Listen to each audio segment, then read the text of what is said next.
Hello மக்களே, good morning. இன்றைக்கி அடியார்களுக்காக கொத்தமல்லி பொங்கல் பண்ணி எடுத்துகிட்டு போயாச்சு. ஸோ கொத்தமல்லி ஒரு 2 கட்டை நல்லா கழுவி அதில் இஞ்சி பச்சை மிளகாய் எல்லாம் போட்டு அரைச்சி கொட்டிட்டு முந்திரி எல்லாம் தனியாக வரைச்சி வச்சுக்கிட்டேன்.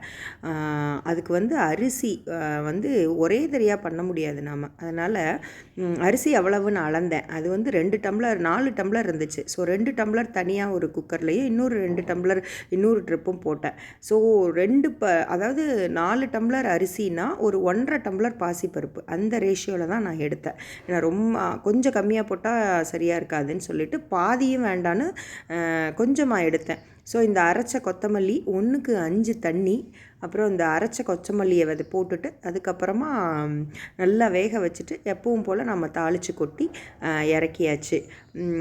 ரொம்ப நல்லா இருந்தது. ஜீரக சம்பா அரிசி யூஸ் பண்ணேன். இது இனிப்பு சுண்டல். அதுக்கப்புறமா அதுவும் 1க்கு 1/2 வெல்லம் போட்டு பண்ணியாச்சு. காரப்பொரி பண்ணி கிளம்பியாச்சு. Okay, by.